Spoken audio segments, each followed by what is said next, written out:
ಪ್ರೇಮಲೋಕದ ಪಾರಿಜಾತವೇ ಯಾಕೆ ನೀನು ಎದೆಯ ತುಂಬಿದೆ. ಹಾಯ್ ಹಲೋ ಫ್ರೆಂಡ್ಸ್, ಎಲ್ಲರೂ ಹೇಗಿದ್ದೀರಾ? ಎಲ್ಲರೂ ಚೆನ್ನಾಗಿದ್ದೀರಾ ಅಂತ ಭಾವಿಸ್ತೀನಿ. Welcome back to my channel. ನಾನಿವತ್ತು ರಾತ್ರಿಯಿಂದ ವೀಡಿಯೋ ಮಾಡ್ತಾಯಿದ್ದೀನಿ. ಆ್ಯಕ್ಚುಲಿ ಇದು ಟೈಮ್ ಬಂದು 10 o'clock ಅಂತ ಅಂದ್ಕೊತೀನಿ. ಫಿಲಮ್ಗೆ ಹೋಗ್ತಾಯಿದ್ದೀವಿ ಎಲ್ಲರೂ. ತುಂಬ ದಿವಸದಿಂದ ಅಂದ್ಕೊತಾ ಇದ್ವಿ ಹೋಗಬೇಕು ಅಂತ. ಬ್ಯುಸಿ ಶೆಡ್ಯೂಲಿಂದ ಹೋಗೋಕ್ಕಾಗಲಿಲ್ಲ. ನಾವು ಹೊರಟಿರೋ ಫಿಲಮ್ ಬಂದು ಕಾಂತಾರ.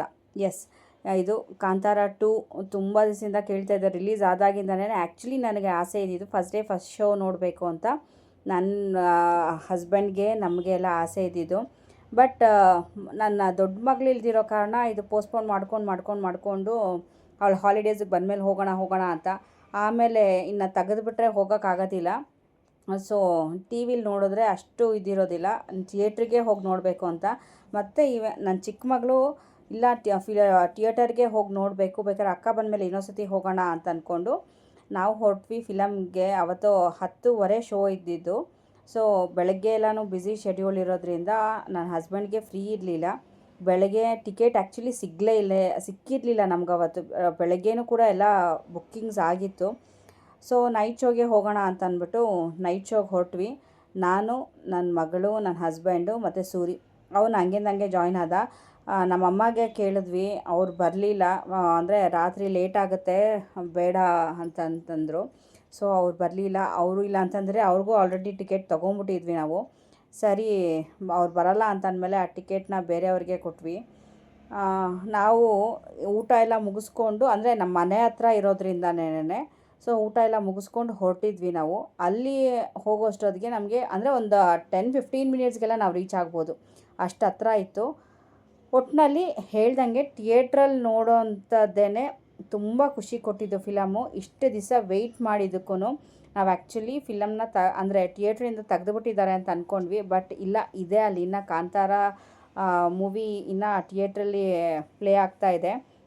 ಅಂದರೆ ತುಂಬಾ ಖುಷಿ ಆಯಿತು. ನಾವು ಟಿ ವಿಲಿ ನೋಡೋದಕ್ಕೂ ಥಿಯೇಟ್ರಲ್ಲಿ ನೋಡೋದಕ್ಕೂ ತುಂಬಾ ಡಿಫ್ರೆನ್ಸ್ ಇದೆ. ನನ್ನ ಮಗಳಿಗಂತೂ ತುಂಬಾ ಖುಷಿ ಆಗೋಯಿತು. ಆ್ಯಕ್ಚುಲಿ ಅವಳು ಇನ್ನೊಂದ್ಸತಿ ಹೋಗೋಣ ಅಂತ ಕೇಳ್ತಾ ಇದ್ದಾಳೆ. ಅದು ಏನಾದ್ರು ಥಿಯೇಟ್ರಲ್ಲಿ ಇದ್ದರೆ ಆ್ಯಕ್ಚುಲಿ ನನ್ನ ದೊಡ್ಡ ಮಗಳು ಬಂದಮೇಲೆ ಡೆಫಿನೆಟ್ಟಾಗಿ ಫಿಲಮಿಗೆ ಕರ್ಕೊಂಡು ಹೋಗಲೇಬೇಕು. ನನಗಂತೂ ಪರ್ಸ್ನಲಿ ತುಂಬಾ ಇಷ್ಟ ಆಯಿತು. ಆ್ಯಕ್ಚುಲಿ ಕಾಂತಾರ ಫಸ್ಟ್ ಇದ್ರ ವರ್ಷನ್ ನನಗೆ ತುಂಬಾ ಇಷ್ಟ ಆಗಿತ್ತು. ನಾವು ಅದು ಆಲ್ರೆಡಿ 3 times ನೋಡಿದ್ವಿ ಥಿಯೇಟ್ರಲ್ಲೇ. 2 ಸತಿ ಬ್ಯಾಂಗ್ಳೂರಲ್ಲೇ ನೋಡಿದ್ವಿ, ಮತ್ತು ಇನ್ನೊಂದು ಸತಿ ಎಲ್ಲೋ ಮಂಗಳೂರಿಗೆ ಹೋದಾಗ ಅಂತ ಅನಿಸುತ್ತೆ. ನಿನ್ನೆ ರಾತ್ರಿ ಲೇಟಾಗಿರೋ ಕಾರಣ ವ್ಲಾಗ್ನ ಎಂಡ್ ಮಾಡೋಕ್ಕಾಗಲಿಲ್ಲ. ಮತ್ತು ಇವತ್ತು ನೆಕ್ಸ್ಟ್ ಡೇ ವ್ಲಾಗ್ ಕಂಟಿನ್ಯೂ ಮಾಡ್ಕೊತಾ ಇದ್ದೀನಿ. ಇದು ಸಂಜೆಯ ವ್ಲಾಗ್ ಸಂಜೆಯಿಂದ ವ್ಲಾಗ್ ಮಾಡ್ತಾಯಿದ್ದೀನಿ. ನಾವು ಇಲ್ಲಿ ಬಂದಿರೋದು ಸ್ವರ್ಣಾದ್ರಿ ಪ್ಯಾಲೇಸ್ ಅಂತ ಅಂದ್ಬಿಟ್ಟು ದೇವನಹಳ್ಳಿ ಹತ್ರ ಹೋಗೋ, ಅಂದರೆ ದೇವನಹಳ್ಳಿಗೆ ಹೋಗೋ ರೋಡಲ್ಲಿ. ಇದು ಬಂದು ಪ್ಯೂರ್ ವೆಜ್ ಆಗಿರುತ್ತೆ. ಇಲ್ಲಿ ಆ್ಯಂಬಿಯನ್ಸು ಚೆನ್ನಾಗಿದೆ, ಮತ್ತು ಫುಡ್ ವೈಸು ಅಷ್ಟೇ. ಹೇಳಬೇಕು ಅಂತಂದರೆ ಫುಡ್ ವೈಸ್ ಟೇಸ್ಟು ತುಂಬ ಚೆನ್ನಾಗಿದೆ. ನಾವು ಅಂಥ ಮೇನ್ ಕೋರ್ಸ್ ಆ ಥರ ಫುಡ್ಸ್ ಎಲ್ಲ ನಾವೇನು ತೊಗೊಂಡಿಲ್ಲ. ನಾವು ಜಸ್ಟು ಈವ್ನಿಂಗ್ ಹೋಗಿರೋದ್ರಿಂದ ಕಾಫಿ, ಟೀ ಮತ್ತು ಸ್ನ್ಯಾಕ್ಸ್ ಥರ, ಅಂದರೆ ಏನು ಮಂಗಳೂರು ಬಜ್ಜಿ, ದಹಿ ಪೂರಿ ಮತ್ತು ವಡೆ ಈ ಥರ ತೊಗೊಂಡಿದ್ವಿ ನಾವೂ. ಬಟ್ ಟೇಸ್ಟ್ ವೈಸ್ ಸೂಪರ್ ಆಗಿದೆ. ಆದರೆ ನನಗೆ ಅನಿಸಿದ್ದು ಪ್ರೈಸ್ ವೈಸ್ ಮಾತ್ರ ತುಂಬ ಕಾಸ್ಟ್ಲಿ ಇದೆ ಇಲ್ಲಿ. ಬೇರೆದಕ್ಕೆ ಕಂಪೇರ್ ಮಾಡಿದ್ರು ಅಷ್ಟೇನೆ ಇಲ್ಲಿ ಕಾಸ್ಟ್ಲಿ ಅಂತ ನಮಗೆ ಅನಿಸಿದ್ದು. ಬಿಕಾಸ್ ಬೇರೆ ಇದಕ್ಕೂ ನಾವು ಅಂದರೆ ಬೇರೆ ಹೋಟೆಲ್ಸಲ್ಲೂ ಟ್ರೈ ಮಾಡಿದ್ದೀವಿ. ಬಟ್ ಇಲ್ಲಿ ಸ್ವಲ್ಪ ಇದಕ್ಕೂ ಸ್ವಲ್ಪ ಕಾಸ್ಟ್ಲಿನೇ ಇದೆ. ಪ್ರೈಸ್ ವೈಸ್ ಅಂತೂ ಕಾಸ್ಟ್ಲಿ. ಟೇಸ್ಟ್ ಓಕೆ ಚೆನ್ನಾಗಿದೆ, ಮತ್ತು ಸರ್ವಿಸು ಅಷ್ಟೇ ಸೂಪರ್ ಆಗಿದೆ. ನಂಗೆ ಅದು ಪ್ರೈಸ್ ವೈಸ್ ಬಿಟ್ಟರೆ ಇನ್ನೆಲ್ಲ ಓಕೆ, ತುಂಬ ಚೆನ್ನಾಗಿತ್ತು. ಟೇಸ್ಟ್ ಎಲ್ಲನೂ ಅಷ್ಟೇ ತುಂಬ ಚೆನ್ನಾಗಿತ್ತು. ಈವನ್ ಕಾಫಿನೂ ಅಷ್ಟೇ. ಆ್ಯಕ್ಚುಲಿ ನಮಗೆ ಸ್ವಲ್ಪ ಆವಾಗ ಮಳೆ ಬರ್ತಾ ಇರೋ ಕಾರಣ ಸ್ವಲ್ಪ ಕಾಫಿ ಬೇಕು ಅಂತಲೇ ಹೋಗಿದ್ದು ನಾವು ಸಂಜೆ ಮನೆ ಬಿಡೋ ಅಷ್ಟೊತ್ತಿಗೆ ಒಂದು 5 o'clock ಆಗಿತ್ತು. ಬಿಕಾಸ್ ನನ್ನ ಮಗಳ ಸ್ಕೂಲ್ ಮುಗಿಸ್ಕೊಂಡು ಅಲ್ಲಿಂದ ಅವಳ ಸ್ಕೂಲ್ ಮುಗಿಸ್ಕೊಂಡು ನಾವು ಹೊರಟ್ವಿ. ನಾವೀಗ ಬಂದಿರೋದು ಪಳಮ್ನೇರಿಗೆ. ಬಿಕಾಸ್ ಇಲ್ಲಿ ಮೋಹನ್ ರಾವ್ ಅವ್ರ ಹತ್ರ ಟ್ರೀಟ್ಮೆಂಟ್ ಅಂದರೆ ಮೆಡಿಸಿನ್ಸ್ ತೊಗೊಬೇಕಿತ್ತು ಪ್ಯಾರಲಿಸಿಸ್ಗೋಸ್ಕರ. ಸೊ ಅದಕ್ಕಾಗಿ ನಾವು ಬಂದಿರೋದು ಪಳಮ್ನೇರಿಗೆ. ನಾವು ಅಲ್ಲಿ ಪಳಮ್ನೇರ್ ಅಂದರೆ ಸ್ವಲ್ಪ ಬ್ಯಾಕ್ ಒಂದು 10 kilometers ಬ್ಯಾಕ್ ಸೈಡು ನಾವು ಅಲ್ಲಿ ರೂಮ್ ಮಾಡ್ಕೊಂಡಿದ್ವಿ. ಅಲ್ಲಿಂದ 4 o'clock ನಾವು ಅಲ್ಲಿ ಬಿಟ್ಟು, ಸೊ ನಾವಿಲ್ಲಿ ಪಳಮ್ನೆ ರೀಚ್ ಆಗೋಷ್ಟೊತ್ತಿಗೆ ಒಂದು 5:30 ಆಗಿತ್ತು. ಇದು ಬಂದು ಒಂದು 6:30 ಮಾರ್ನಿಂಗ್, ಅರ್ಲಿ ಮಾರ್ನಿಂಗ್ 6:30. ನೋಡಿ ಆಗಲೇ ಎಷ್ಟು ರಶ್ಶು, ಎಷ್ಟು ಕಾರ್ಗಳಿತ್ತು ಅಂತಂದರೆ ಫಸ್ಟ್ ಟೈಮ್ ನಾವು ಹೋಗಿದ್ದಿದ್ದು. ಸೊ ತುಂಬಾ ರಶ್ಶು, ತುಂಬಾ ಕಾರ್ಗಳು ಬಂದಿತ್ತು. ಯೂಶಲಿ ಹೇಳೋರು ಬೆಳಗ್ಗೆ 5 o'clockಗೆಲ್ಲ ಅಲ್ಲಿ ಇರಬೇಕು ಅಂತ. ಸೊ ನಾವು ಅದಕ್ಕೆ ಬೆಳಗ್ಗೆ ಬೇಗ ಬಿಟ್ಟಿದ್ದು. ಆದ್ರೂ ಇಷ್ಟು ರಶ್ ಇತ್ತು.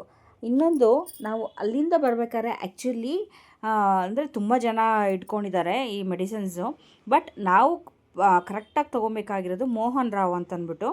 ಅವ್ರ ಹತ್ರ ಸಿಕ್ಕಾಪಟ್ಟೆ ಜನ ಇದ್ದಾರೆ ಮತ್ತು ರಿಸಲ್ಟ್ ಕೂಡ ಹಾಗೆ ಚೆನ್ನಾಗಿದೆ. ಅವರು ಹೇಳಿದ ತಕ್ಕನಂಗೆ ಮೆಡಿಸಿನ್ಸ್ ಎಲ್ಲ ತೊಗೊಂಡು ಪಥ್ಯ ಇದ್ದರೆ ಮಾತ್ರ ಸೂಪರ್ ರಿಸಲ್ಟ್ ಸಿಗುತ್ತೆ.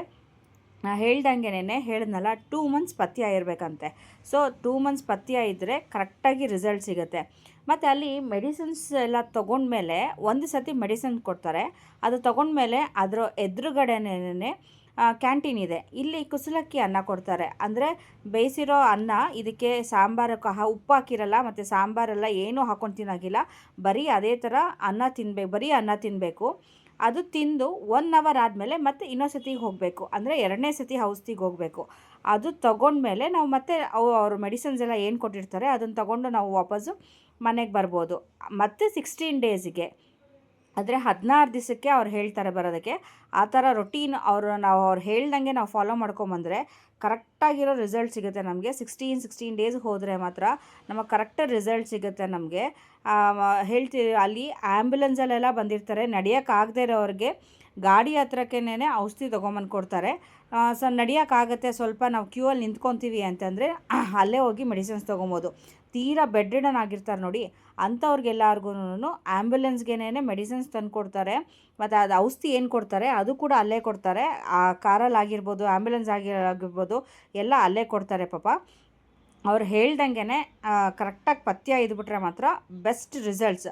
ಇದು ನಾನು ಏನಕ್ಕೆ ಹೇಳ್ತಾ ಇದ್ದೀನಿ ಅಂತಂದರೆ, ಯಾರಿಗಾದರೂ ಯೂಸ್ ಆಗೋಂಗಿದ್ರೆ ಈ ವಿಡಿಯೋ ಯೂಸ್ ಆಗಲಿ ಅಂತಂದ್ಬಿಟ್ಟು ನಾನು ವಿಡಿಯೋ ಮಾಡ್ತಾಯಿದ್ದೀನಿ. ಮತ್ತು ಎಲ್ಲೂ ಅಷ್ಟೇ ಮಿಸ್ಗೈಡ್ ಆಗಬೇಡಿ. ಸೀದಾ ವಿರೂಪಾಕ್ಷಪುರಂ ಅಂತ ಇದೆಯಲ್ಲ, ಅಲ್ಲಿ ಹೋದರೆ ಅಂದರೆ ಮೋಹನ್ ರಾವ್ ಅಂತ ಅವ್ರದ್ದು ಕ್ಲಿನಿಕ್ ಇದೆ ಅಲ್ಲಿ. ಸೊ ಅಲ್ಲಿ ಔಷಧಿ ಕೊಡ್ತಾರೆ. ಇದು ತುಂಬ ವರ್ಷದಿಂದ ಕೊಡ್ತಾ ಇದ್ದಾರೆ ಈ ಮೆಡಿಸಿನ್ಸು. ಅವ್ರ ಅವ್ರ ತಾತನ ಕಾಲದಿಂದ ಕೊಡ್ತಾ ಇರೋದಂತೆ ಈ ಮೆಡಿಸಿನ್ಸು. ಸೊ ಅಲ್ಲಿ ಅವ್ರ ಹತ್ರನೇ ಹೋಗಿ ತೊಗೊಳ್ಳಿ ನೀವು, ತುಂಬ ಒಳ್ಳೆ ರಿಸಲ್ಟ್ ಇದೆ. ನಾನು ಅದಕ್ಕೆ ಹೇಳಿದ್ನಲ್ಲ, ಇದು ಯಾರಿಗಾರು ಯೂಸ್ ಆಗಲಿ ಅಂತ ಮಾಡಿದ್ನೇ ಹೊರತು ಈ ವಿಡಿಯೋ ಬೇರೆ ಯಾವುದೇ ಪರ್ಪಸ್ಗಲ್ಲ.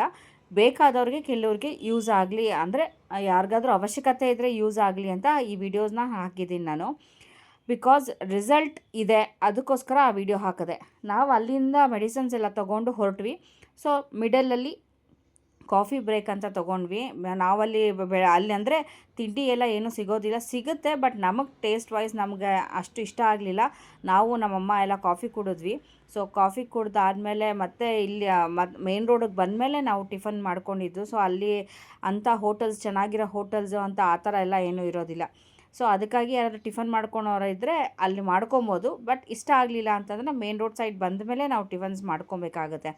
ಓಕೆ ಫ್ರೆಂಡ್ಸ್, ನನ್ನ ಈ ವ್ಲಾಗ್ನ ಇಲ್ಲಿಗೆ ಎಂಡ್ ಮಾಡ್ತಾ ಇದ್ದೀನಿ. ಯಾರಿಗೆಲ್ಲ ನನ್ನ ವಿಡಿಯೋ ಇಷ್ಟ ಆಗಿದೆ ಲೈಕ್ ಮಾಡಿ, ಶೇರ್ ಮಾಡಿ, ಸಬ್ಸ್ಕ್ರೈಬ್ ಮಾಡಿ, ಪಕ್ಕದಲ್ಲಿರೋ ಬೆಲ್ ಐಕಾನ್ನ ಪ್ರೆಸ್ ಮಾಡಿ. ಸೊ ನಾನು ಹಾಕೋ ಎಲ್ಲ ವಿಡಿಯೋ ನೋಟಿಫಿಕೇಷನ್ಸು ನಿಮಗೆ ಬರುತ್ತೆ. Okay, thank you. Stay tuned for the next videos. Thank you. Take care. Bye bye.